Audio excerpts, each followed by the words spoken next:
Hey everybody, Richard and Angela here for Lost in Reviews. We're here to talk about Cloud Atlas. Oh yeah, the big one. The Cloud Atlas. If you haven't heard about this movie, you're probably ignoring a lot of TV. That's true. We're living under a rock, maybe. Yeah. A lot of people are talking about it, but we don't know how word of mouth is really going to affect the movie because it's a long film. It's almost a runtime of 3 hours, and you got a lot to process afterwards. So it's a movie I definitely want to see again already, so I can try and put pieces together now that I've seen the whole film. But it's such a lengthy piece that you don't want to watch it back to back. It's a thinker. Definitely, probably even more of a thinker than The Master was. Mm-hmm. We'll try and do the plot. We'll try and describe the plot. Let's go. You try it. Alright, here's the plot of Cloud Atlas. It's 6 different stories of love, all told within, I think, 500 years. It starts off in the 1800s and weaves its way up until 150 winters after the fall. Yeah. And within each of these 6 stories, there are it's the same cast, recast in plenty of different roles. At times you even got race bending. Or, sex changing. Sex changing, Hugo Weaving. Or Hugo Weaver. Weaving, that's right. Okay, whatever. You go from the dude from The Matrix, and next thing you know, he's an old lady. Yeah. You've also got lots of dudes being turned into Asian people. Oh, yeah. Tom Hanks is everyone and everything because Tom Hanks is awesome. He has all those personalities wrapped up inside of him anyway. Yeah. So, I mean, you can almost say because they cast the same people, they were trying to tell a story of maybe reincarnation. Yeah. It's definitely, it's very much so about the idea of reincarnation and everlasting love, I guess, Yeah. because some of the same characters will meet up and fall in love in the future and in the past. So it's kind of like saying, well, you've reincarnated to someone else, and we recognize them as being the same person, but they recognize each other as someone they loved before in another lifetime. Kind of saying like true love is eternal. Yeah. And so when you find that one person, you may die in one lifetime, but you will find yourself together in another. Aww. Deep. So cute. Yeah. But it's not just about love. There's also some stringing storylines along there. It also tries to fit in every single film genre that you could possibly want. There's like a sci-fi element to it. There's a mystery 70s like cop action kind of filmed element to it. What else? There's definitely a comedy. The comedy one was like surprisingly took me really close to home. Well, not home, maybe but to my heart. It was about what's his name from the Harry Potter films?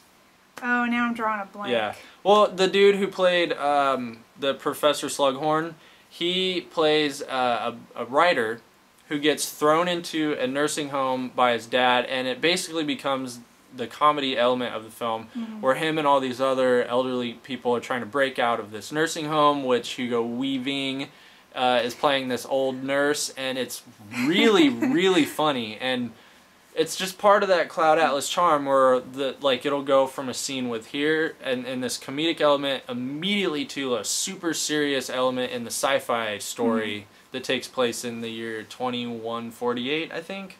Well, you're good with remembering the numbers because I just sat back and enjoyed it. It was easy to pick out which time era you were in. You didn't need to know like the year because they were such different looks to each of them, so that was easy. I thought the film, being as elaborate as it was still easy enough to follow, and I think the average person will still get that, all these actors are playing different characters and that they're strung together by, something stronger than we all know or conceive. Yeah. I mean, that's a tough call, I would say, because if you really pay attention to the film, you will understand it. You're going to have to find your footing. Definitely, right off the bat, it's cutting through the 6 stories almost immediately, very fastly. But I thought once you found your footing, it all made sense and it wasn't hard to follow. And it's a thinker, so I mean, if you're just kind of going to the movies to see like a big dumb action movie, this is not going to be the movie to go see. No. because it's a very smart and very intelligent film. But yeah, if you're wanting to see a film where Tom Hanks just plays every kind of person you'd ever want to see, Why would you not want to see that? this is definitely the film for you. Yes. He was probably my favorite in the film because every character he played was likable in one way or another. Even though he was definitely the antagonist and not the person you should like. I just liked the way he played them. Yeah.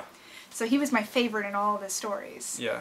And Halle Berry plays another big part of all the roles. Well, I would say, in my opinion, Halle Berry and Tom Hanks were the two main people in it because they're the couple that keep finding themselves in each lifetime, and it's interesting to see how that plays out. And I don't want to spoil anything about it because that's not what I do, but it all leads up to a big finale between those two characters that take place in the 150 winters after the fall. Although I'm assuming that one may be like 151 springs after the fall. It's got to be further. Yeah. It's definitely, I don't know. It's one of those films you're going to talk about for a long time with people. Like when we got out of the film, we talked with a group of us for probably an hour afterward, just talking about the different aspects of it. I think another part we all enjoyed talking about was the hair and makeup that they used in this film. This is going to be a very divisive subject. Within our group, there were the few who said, "Man, the makeup was incredible. It deserves Oscar buzz," and I would kind of disagree with that. I would too. Yeah. There were certain elements like there was the one time period where they have these almost like tribal tattoos on their face that was very detailed and looked like it took a lot of time, and that was really cool. I like that. But then there was like this future time period where everybody was Asian, and so taking all of Hugo Weaving and Tom Hanks and all these people and making them Asian just by putting like fatty pads over their eyes was just very distracting and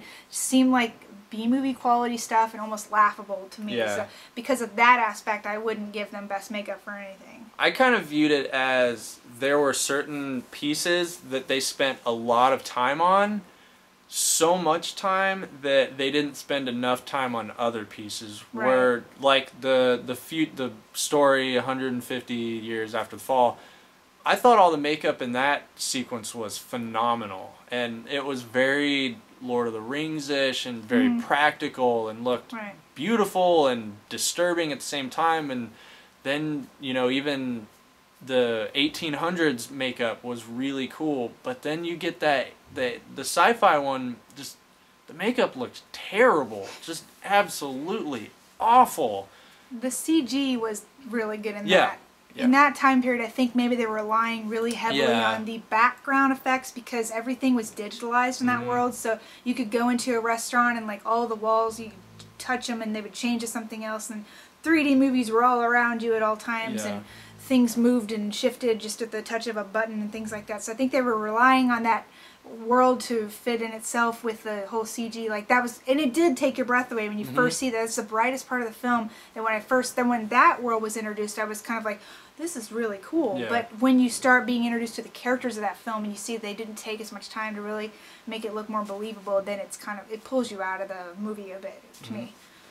Yeah, so. I mean, it's distracting to see a character, who you recognize in one sequence as this person, and then the next you're just kind of like, okay, I think that's that person, but I can't tell because they have a giant plastic bowl sitting on the top of their head. But I mean, that was something that we talked about before after the film too, is I said, well, I knew going in that each of these sequences were going to be played by the same characters, and so I found myself being pulled out of the story trying to pick out who was playing what. But I wonder if I had gone into this not knowing that it was going to be this whole reincarnation of actors, if I had taken the story differently, if I would have seen it as like more being in the film and then all of a sudden maybe, oh hey, that's also Halle Berry there, you know? I just wonder how that would have been. But they're advertising it. I think the trailers are advertising that these people are going to be playing different characters, so perhaps there's not going to be anyone like that. I mean, it's definitely something to think about, whether it is a full distraction or not, because you definitely are, after a certain point, kind of trying to figure out who's who, and at times certain characters will literally just be a background character. But you only know that because if you stay for the end credits, they'll have these little screens will say Tom Hanks on the screen, and then it'll show you every character he played. And there was quite a few of us in the crowd that were just like, oh wow, that was him, or that was her. Because like you said, sometimes it was like just someone walking past in the background. They never had a line of dialogue or anything. Yeah. So that was kind of interesting.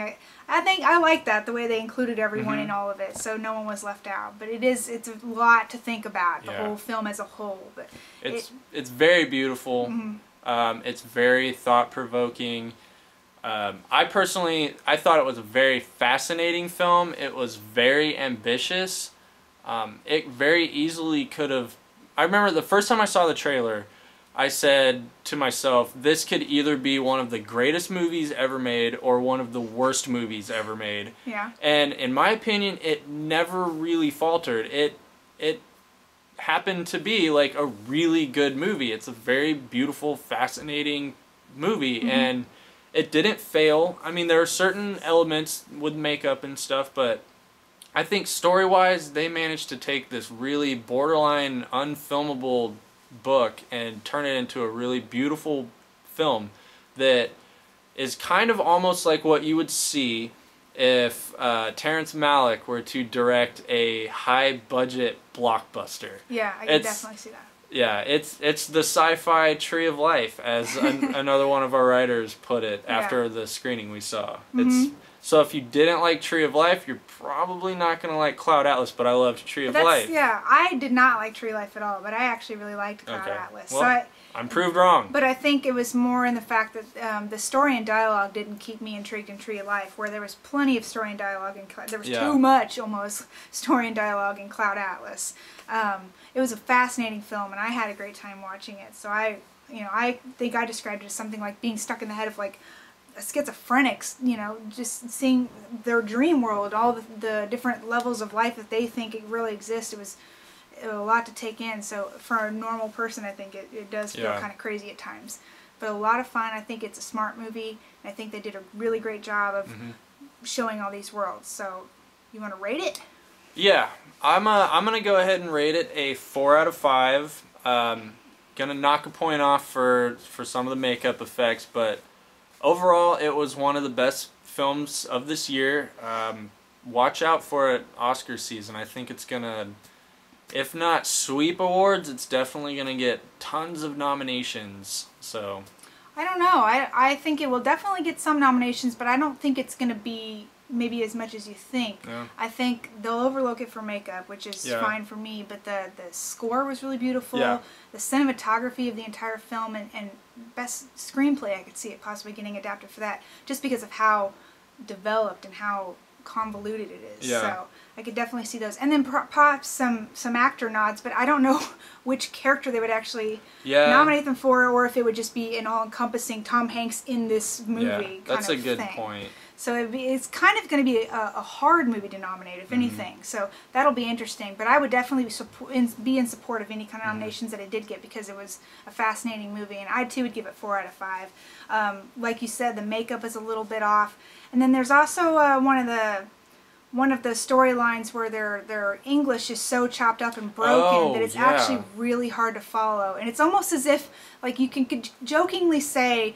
People say now that the English language is dying because, we have the OMGs and the LOLs with the text messages. It's almost as if you take what that language is now and turn it in what it's going to be 150 years from now, and that's kind of how they were talking. It was really hard to follow at times. It'd be interesting, to actually find out if that was their goal with that. Because, saying, like, you tell truth. Yeah. So... go see it, let us know what you think, and we'll probably be seeing it again ourselves. Yeah, indeed. All right. Thanks. Bye.